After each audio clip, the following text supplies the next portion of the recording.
one of the things I really wanted to kind of ask you about first of all is, well, how you first got into the music. I mean, what was your journey? What was the first thing that really kind of brought you into doing what it is that you're doing now? Well, so growing up, I grew up in a church.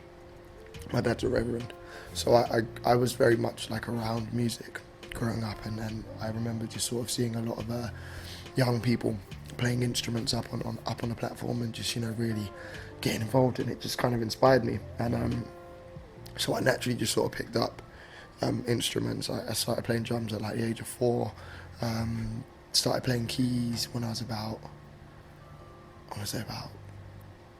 13, 14, then guitar a little later on, and then one day I went to this like youth camp thing, and there were like loads of young people going up and singing, and I always sort of thought to myself, I can sing, I'm pretty sure I can sing, and my best friend Jesse, who plays drums in my band now, he was with me, and he was like, dude, you can do it, like you can definitely go up and sing and like smash it, because he had heard me sing before. I used to say I could, and he never believed me, and then I sung one day and he was like, dude, you can sing. I was like, oh cool. So we're at youth camp and he's just like, dude, go up and sing. Went up and sung, and it just kind of became this thing, but I never really considered it as and I started singing in church, but then it was never really something I considered as something I could do for the rest of my life. I never considered it as like a career or as like a job role. I don't know, from when I was growing up, it was always like you saw people like Michael Jackson and all of them, and Usher and stuff, and you thought, this doesn't happen to ordinary people. Like, you've got to be super special in order to get to that stage. So I always like brushed it off, never considered it. And then I got to uni, and I think when I was in uni, that's when I started sort of taking it a bit more seriously. And I was studying music in uni, and I met loads of people from the course that were just sort of, encouraging me to write a bit more, which is something I didn't realise I could do. So they encouraged me to write a bit more. They encouraged me to, record a lot more stuff. And then whilst I was doing all of that, it just kind of became this whole like, wow, like I actually probably could do this. And then I met my manager through a friend a friend of mine was basically friends with the brother of my current manager. So he was like, I posted a video online. He showed his brother, my manager, and then he came and was like, look, I want to work with you and so on and so forth. And I thought, he's full of crap. All these managers come and they say that to everyone and stuff. And so it really took me like a long time he was always there. He just like really was dedicated and just sort of would come to things he didn't need to come to and just sort of put in the effort. And we ended up just sort of, he helped me out with things that I didn't, that I couldn't do on my own. So we were working on making a body of work which ended up becoming the sound experiment, and but he was like, look, take your time, there's no rush, you don't need to impress anyone, there's no one that's like really hungry to hear this yet, take your time. And over the course of 3 years we just kept building up on it, and as we were building up on it, it became what it is now. And so that was just sort of like what sort of led to it, and I started doing shows and stuff, and I guess it was just a blessing because I kept being in the right place at the right time, and labels were coming to shows, A&Rs were at the shows that we were doing, and that just kind of led to me getting signed last year, and it's kind of all led here. That's a quick version. Yeah, thank you so much. I mean, you mentioned there about, was there like a specific moment which you kind of really sort of look back on and think, you know what, that was a time where I really felt like, yes, that was the moment I knew I could do this? Was it more like a dimmer switch sort of thing? I think it was a dimmer switch. I kind of eased into it. It's almost like it was sort of like there were just moments that kept happening, and each moment led to something a bit more. It was just sort of like my first show. That was a moment, and it was like, wow, like this is the first time I've ever actually like performed like this in front of people, and people liked it. And then the second show, it was like, wow, like more people, and they like it. And then when I performed my first song, when I wrote my first song. So everything just sort of led to the moment of, wow, I can actually do this. And even now, I'm still like having those moments. It hasn't really stopped. It's it just keeps happening. So I think it's a never-ending process now. Yeah. You mentioned there about the actual writing. I mean, your songs are very distinctive. I mean, the lyrics and the way in which they're kind of, they're very, very distinctive. I mean, songs like Autonomy and Redemption. And I guess I was really curious about your creative process. I mean, what kind of headspace you're in when you find yourself writing and creating? It varies when it comes to songwriting. Autonomy was, sitting in a session with this duo called One Bit, and they're amazing. And we were sitting down, we were working on it, and it was just sort of talking first and saying, what do we want to write about? And one of the guys, he came out with his book and was just like, I got the word autonomy, and sort of explained what it meant to me. And then I went through the dictionary and was like, wow, that's crazy. And we just started going through it and just sort of creating this. We sat down and made it in a way where it was just like, we want to allow it to talk about, because the word autonomy is more about like it's more political, it's more to do with like the government and so on and so forth. But we really wanted it to become something that was about just freedom in general, the freedom of speech, the freedom to be able to say what you want, think what you want, you know what I mean, to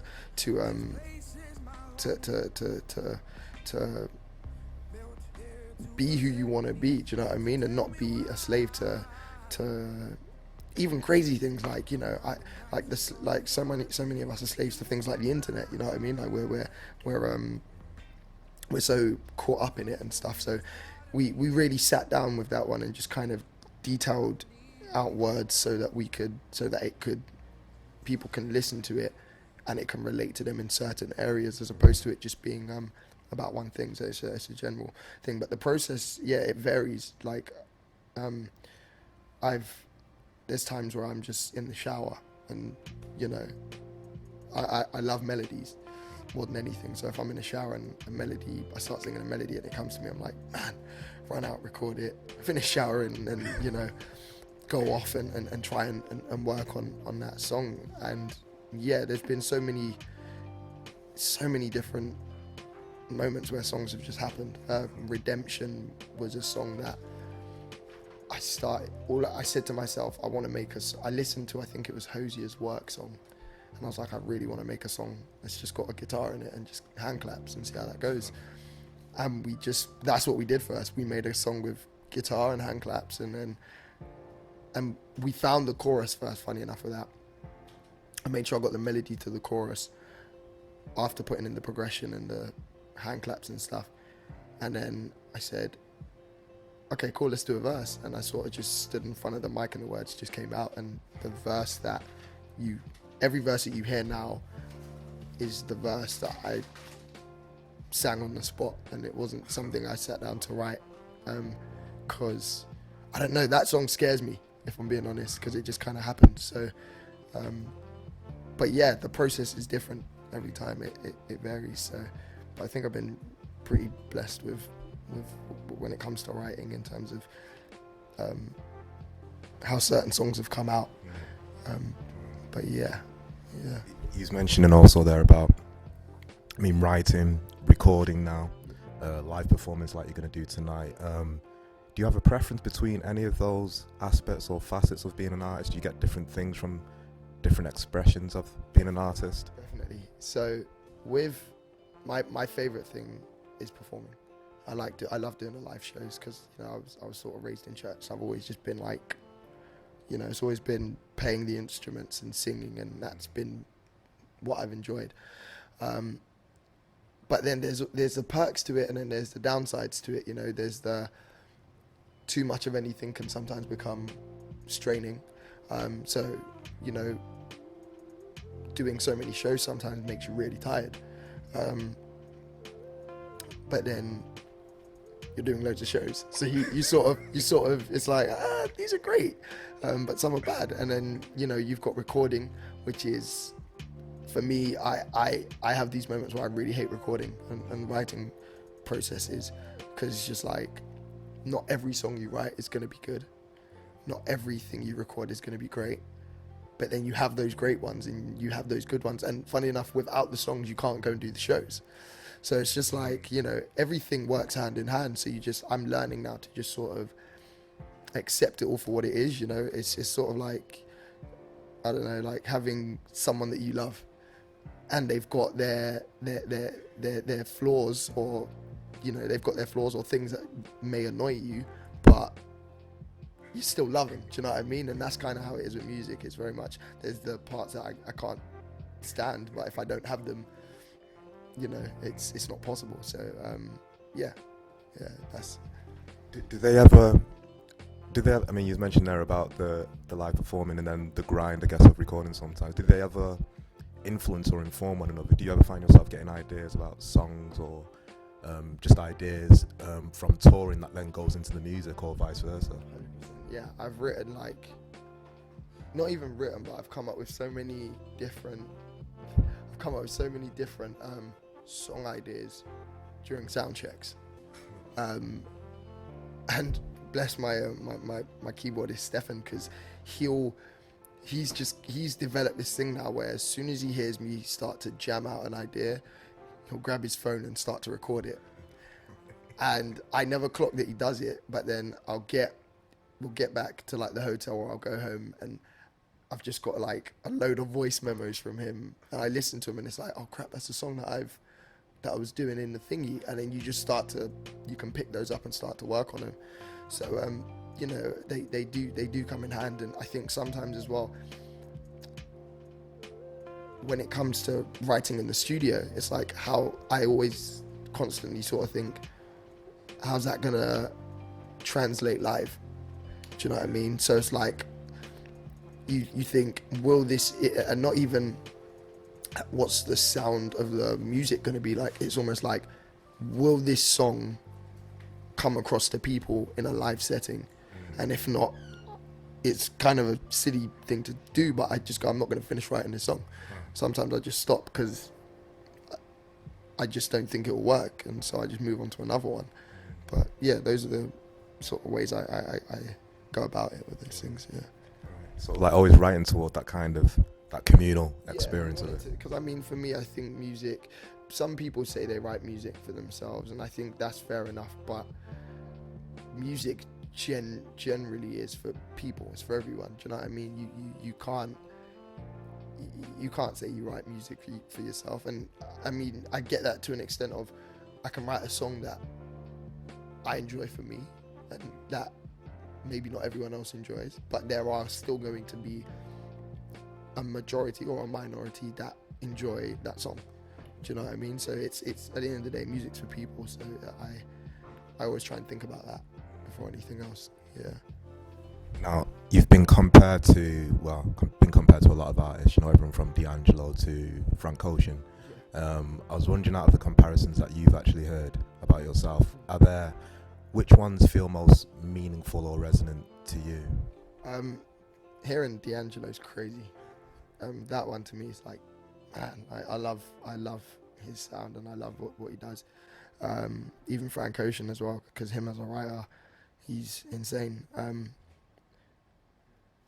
But yeah, I mean, what were some of the ones I heard that was just like meaningful?